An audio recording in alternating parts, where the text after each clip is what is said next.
A couple of years ago, I had a tragic phone conversation. It's when I realized that there are very, very different ideas in regards to what constitutes game and media preservation.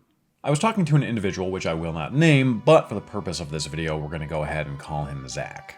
The reason why I was talking to him is because I was vouching for a friend of mine, Gaming Legend 64. He and Zach were working out a sale, which I should mention had absolutely nothing to do with this Harvest Moon prototype right here. This will come into play later. So we got to talking a little bit more, and Zach began pitching ideas to me, ideas for Hard4Games videos. He wanted me to cover WAAD. He was a huge fan and an avid client. If you're unfamiliar with WAAD, they, like VGA, the Video Game Authority, rate and entomb games for collectors. In recent years, rated games, especially those that are in good condition and sealed, have garnered massive prices on auction sites. Even common titles like Super Mario 64 have gone for unholy and unreasonable amounts of money. Luckily, that market is beginning to tumble, and as a side note, I also think it's very hilarious whenever WAAD accidentally rates and entombs like a bootleg reproduction cart for a collector. It's satisfying. It's the good stuff when those foibles occur. However, I digress. Zach wanted me to cover WAAD because he was a prototype collector. He explained that high-end collectors like himself could buy games, opt to have WAAD inspect/dump them, and entomb them in acrylic cases. He would get to keep the game safe and the ROM unshared, and the value of that game as high as possible because he had an unshared and, to the public, undumped prototype. And essentially, he and the other collectors would be able to hold on to these backups forever, and in his mind, this was preservation, because the cartridge was secure, the ROM was backed up. What more is there to do? Well, unfortunately, Zach passed away, and I have no idea what became of his collection. I'm assuming it probably got willed to family and friends. And I don't know if these people know the significance of what he had, or if they don't, hopefully they do. I really have no idea. That said, Gaming Legend 64, who we mentioned earlier, did end up with one of his entombed games. And I say entombed because, as you'll see, these cases are not meant to be opened. This was originally purchased and cased by Zach and sold multiple times until eventually Gaming Legend 64 picked it up.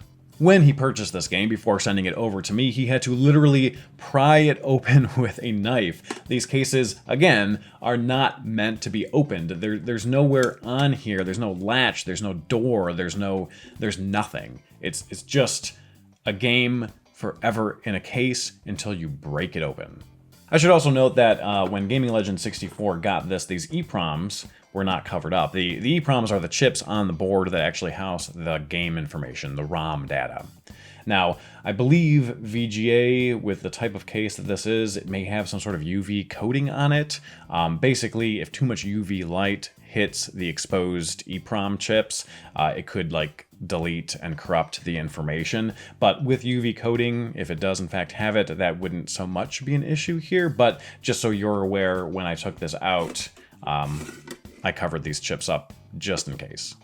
So you're probably wondering, is this an earlier beta version of Harvest Moon, the famed RPG farming simulator? Well, yes it is, technically. Now, it's already an English translated ROM, so it's likely late in the game. Keep in mind that this is a Japanese-originated title.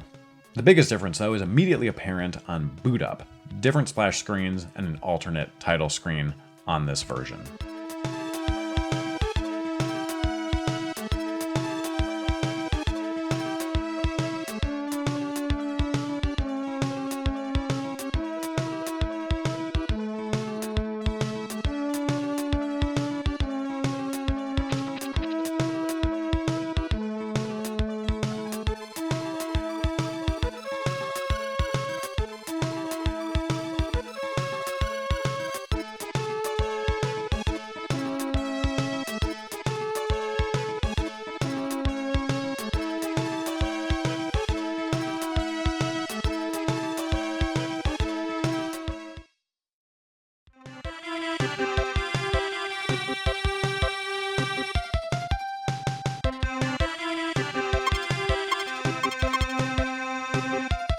Now, I'm not super familiar with Harvest Moon on the SNES, so I simultaneously played the first 2 to 3 hours of both the pre-release and the retail versions. I cleared boulders and tree stumps, bought seeds, started harvesting turnips and potatoes, etc., and even enjoyed the Flower Festival, at which everything was just too damn expensive. Unfortunately, though, I found nothing different.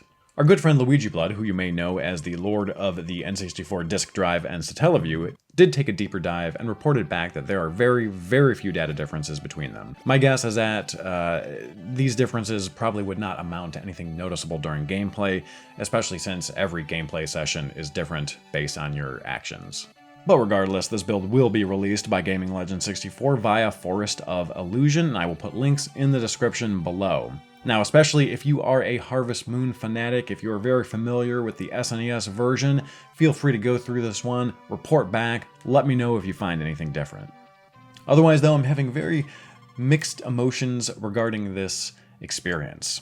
I'm happy we could finally rescue and preserve this, however, I also feel the entombment and casing of games like this, especially prototypes, sets a certain social expectation regarding what it is. It makes would-be buyers believe it's something more special, or perhaps more pre-retail / beta, alpha, whatever, than it actually is, which, of course, sets an unreasonable expectation and brings the price up to absolutely insane levels. And we will just have to see whether this unfortunate trend continues, and my guess is that it will.